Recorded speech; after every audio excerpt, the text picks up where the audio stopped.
Hi, I am Dr. Ranadhi, currently practicing in Kolkata. Today we are going to discuss about the latest update in hypertension. As per WHO, nearly 63% of total deaths in India are due to non-communicable diseases, of which 27% are attributed to CVD, which affects 45% people in the 40 to 69 age group. Raised blood pressure is among the most important risk factor of CVDs. Moreover, it remains poorly controlled due to low awareness about hypertension, lack of appropriate care through primary care, and poor follow-up. In India, prevalence has also gone up over 30 years to 38% in men, 32% in female, 29% and 28% respectively. Despite that, nearly half of the people of 51% of the men and 41% of women with hypertension were unaware of the condition. Additionally, over 62% of men and more than 53% of women living with hypertension did not get treatment. Medication was used to control blood pressure in fewer than 1 in 5 men and 1 in 4 women with hypertension worldwide. International Society of Hypertension has released the ISH 2020 Global Hypertension Practice Guideline. The inclusion of optimal and essential treatment paradigm attempt to address the issue that in resource poor setting. Optimal care refers to evidence-based standard of care,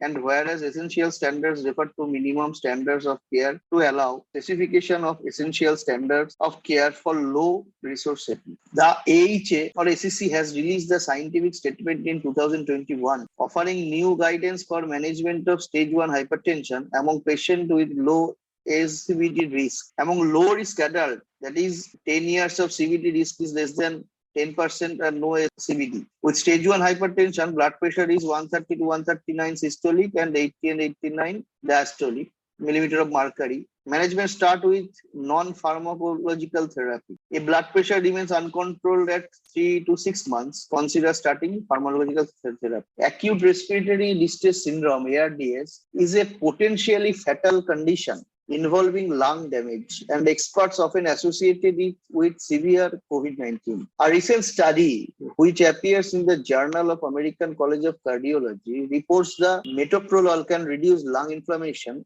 and improve respiratory function in people with COVID-19 induced ARDS. Lowering systolic blood pressure targets down to the 110 to less than 130 millimeter mercury range substantially reduce CV adverse effect in the STP randomized trial, affirming the print finding for an older Chinese population. Among some 8,500 patients aged 60 to 80 in China, the intensive target trimmed 26% of the composite CVDs. Finding from now a major trial supporting a lower target could unite the guidelines, which even among US professional society range from threshold to 130 to 150 millimeter of mercury. With regard to prognostic value of ambulatory blood pressure monitoring and nighttime blood pressure, the 2018 European guideline on the management of arterial hypertension recommended that the diagnosis of hypertension should not only be dependent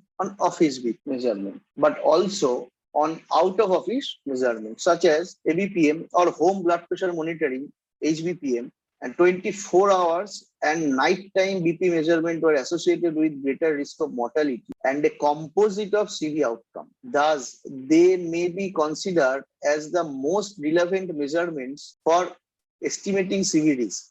For every 20 or 10 millimeter mercury increment of blood pressure measured at night, the risk of mortality increased by 23% and the risk of cardiovascular events by 36%. Most patients with hypertension require lifelong medical therapy to achieve optimal BP control. The 2018 European guideline equally recommended 5 classes of antihypertensive drugs. Considering high non-adherence treatment, the importance of combination treatment is particularly highlighted to improve adherence to therapy and BP control. Therefore, the 2018 European guideline recommend, especially in the context of lower BP target to start antihypertensive therapy with an initial dual fixed dose combination of ACE1, ACI and ARB plus CCB or diuretics. Since early July 2018, products containing valsartan have been recalled worldwide.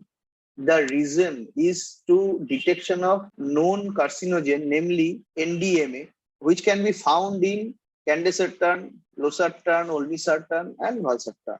NDMA has been classified by the WHO, International Agency for Research on Cancer, to be carcinogenic to human. If 1 lakh patient would have received NDMA contaminated valsartan for where the manufacturing site with the highest level of contamination are found in China every day for 6 years. The patient who have received NDMA contaminated valsartan every day for 6 years in the highest dose, it could result in 22 additional liver cancer over the lifetime of those patients. The presence of NDMA in these drugs could lead to 8 additional cancer cases in 1 lakh patient if they have taken the highest daily dose over 4 years. Valsartan recall accompanied by a significant increase in the rate of emergency department visit of more than 6%.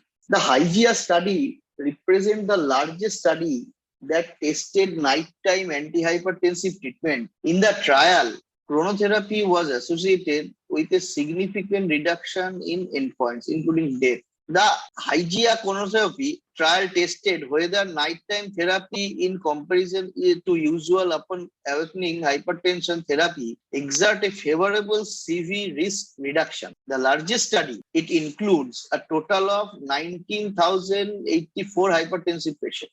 During an average follow-up of 6.3 years, 1752 participants experienced the primary CV outcome, and ambulatory BP measurement was performed for 48 hours to collect data on how BP differed during sleep. The RR reduction for CV event was significantly improved for nighttime treatment when compared with awakening treatment.